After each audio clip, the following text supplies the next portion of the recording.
یہ کچھ ایسے گناہ ہیں کہ جس کے کرنے سے نا آپ کی زندگی تباہ برباد ہو جاتی ہے.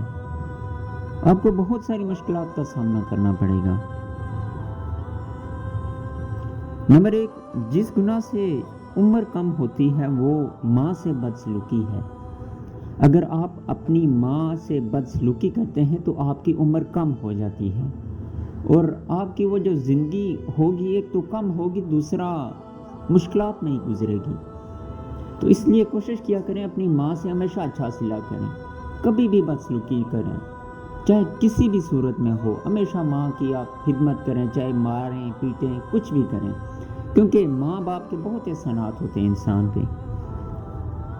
اس لیے اگر آپ ان کی خدمت کریں گے، ان کو خوش کریں گے تو آپ کی زندگی لمبی بھی ہوگی اور خوشیوں بھری ملے گی آپ کو. نمبر 2، جس گناہ سے انسان پر لعنت ہوتی ہے وہ ہے جھوٹ بولنا.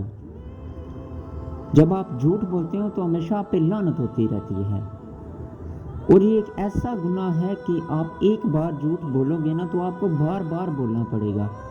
اگر آپ سے کوئی غلطی سرزد ہوتی ہے تو آپ اسی وقت سچ بول دیں گے نا تو آپ کو شرمندگی نہیں ہوگی. اگر آپ جھوٹ بولیں گے نا تو پھر آپ کو جھوٹ بولنا ہی پڑے گا، اور جب راز کھلے گا نا تو آپ کی جو ہے نا جو تھوڑی سی عزت ہے وہ بھی خاک میں مل جائے گی. اس لیے اگر آپ عزت چاہتے ہو تو ہمیشہ سچائی کا ساتھ دیں. اور نمبر 3، جس گناہ سے دنیا میں ہی پکڑ ہوتی ہے وہ ہے ظلم. جب آپ کسی پہ ظلم کرتے ہیں تو آپ کے اوپر بھی ظلم ہو کے رہنا ہے. یہ مت سوچیں کہ ہم ظلم کریں گے تو ہم بچ جائیں گے، یا ہمارے پاس پیسہ ہے، ہمارے پاس دولت ہے، شہرت ہے. بے شک آپ جتنے بھی طاقتور کیوں نہ ہوں، وہ کسی بھی صورت میں آپ کا بدلہ ضرور ہو جائے گا، چاہے بیماری کی صورت میں یا کسی بھی حال میں. اس لیے کوشش کریں کہ کبھی بھی کسی پہ ظلم مت کریں، چاہے آپ کے پاس کچھ بھی ہو، بالخصوص غریب پہ. نمبر 4، جس گناہ سے رزق میں تنگی ہو جاتی ہے وہ ہے زنا. تو اس لیے اس گناہ سے ہمیشہ بچیں. اگر آپ اس گناہ میں مبتلا ہو جاتے ہیں تو آپ کے پاس رزق کی قلت ہو جائے گی. نمبر 5، جس گناہ پر پردہ فاش ہو جاتا ہے وہ ہے نشہ. یہ نشہ ایک ایسا گناہ ہے، ایک تو آپ کی زندگی کو تباہ برباد کر دے گا، اچھی بھلی زندگی آپ کی نہ تباہ ہو جائے گی. بہت سارے جوان ہیں جو اپنی جوانی بھی اس کی نظر کر دیتے ہیں، اور یہ ایسا نشہ ہے کہ کوئی بھی نشہ کہہ لیں آپ، کبھی بھی اس کا آپ نا پردہ نہیں رکھ سکتے. وہ ایک نہ ایک دن ضرور سامنے آنا ہے.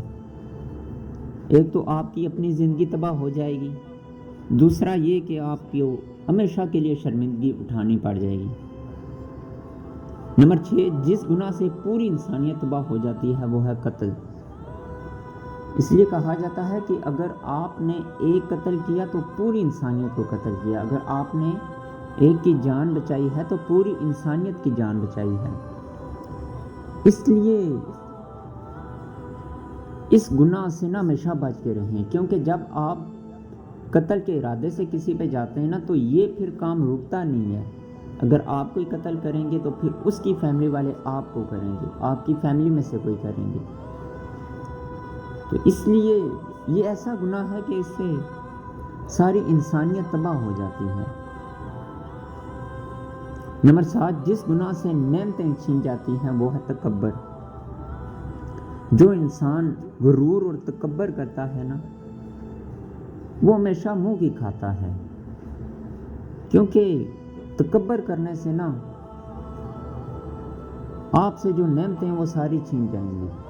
اس لیے اللہ تعالیٰ اگر کسی کو دیتا ہے نا تو کوشش کیا کریں آپ اس کو بانٹیں، کبھی بھی تکبر نہ کریں، کبھی بھی کسی کو نیچا مت دکھائیں، تو آپ کو اور زیادہ دولت شہرت ملے گی.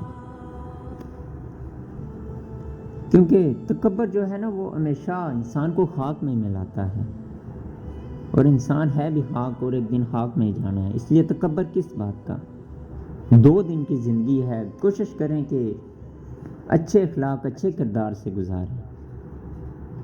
نمبر 8، جس گناہ سے دعا قبول نہیں ہوتی وہ ہے حرام کی کمائی۔ کوشش کریں کہ کبھی بھی حرام کی کمائی مت کریں، بے شک تھوڑا ہو، 2 ٹائم کا کھانا ہو جائے، اور اس ذات کا شکر ادا کریں، کیونکہ جب آپ حرام کی کمائی کریں گی تو وہ آپ کی ساری نسلوں تک جائے گی، اور کبھی بھی آپ کی دعائیں قبول نہیں ہوں گی۔ اس لیے تھوڑا کھائیں مگر حلال کا کھائیں، اور اس میں برکت بھی ہے۔ اور نمبر 9، جس گناہ سے رب ناراض ہوتا ہے وہ باپ کی نافرمانی ہے۔ اگر آپ ماں کی نافرمانیوں سے بدسلوکی کرتے ہیں تو آپ کی عمر کم ہو جائے گی، اور اگر آپ باپ سے نافرمانی کریں گے نا تو آپ سے رب ناراض ہو جائے گا۔ تو اس لیے ماں باپ ایک ایسی ہستی ہے کہ کبھی بھی ان کے ساتھ بدسلوکی یا برا رویہ کبھی بھی ان کے ساتھ مت اختیار کریں، کبھی بھی ان کی نافرمانی نہ کریں۔ جب آپ باپ سے نافرمانی کریں گے تو آپ سے رب ناراض ہو جائے گا، اور جب ناراض ہوگا نا اللہ تعالیٰ تو سمجھ لیں آپ پہ مشکلات سٹارٹ ہو جاتی ہیں۔ اللہ تعالیٰ کسی کا رزق کبھی بھی نہیں چھینتا کسی بھی صورت میں، مگر اس میں سے برکت اٹھا لیتا ہے، وہ اس کو چھوڑ دیتا ہے اپنے حال میں، خود سے دور کر دیتا ہے۔ تو جب رب انسان سے دور ہوتا ہے تو پھر سمجھ لیں کہ آپ کی زندگی کا زوال شروع ہو جاتا ہے۔ اس لیے ماں باپ کو ہمیشہ راضی رکھیں، یہ مت سوچا کریں کہ جب آپ باپ کو چھوڑتے ہیں ٹھیک ہے آپ کے پاس دولت شہرت آ جاتی ہے مگر آپ ناراض ہوتا ہے، اور آپ کو ایسی مار پڑتی ہے کہ آپ سوچ بھی نہیں سکتے، اور اللہ نہ کرے اس صورت حال میں اگر آپ موت کی آغوش میں چلے جاتے ہیں تو پھر تو سمجھ لیں کہ آپ جنت کی امید نہ رکھیں۔ اس لیے ہمیشہ ماں باپ کی قدر کریں، اور یہ جتنے بھی گناہ ہیں ہر قسم کے گناہ سے اجتناب کریں، کیونکہ 2 دن کی زندگی ہے، اور اس لیے اس زندگی کو ایسے گزاریں کہ رب بھی راضی ہو جائے، اس کا رسول بھی راضی ہو جائے، اور دنیا والے بھی آپ سے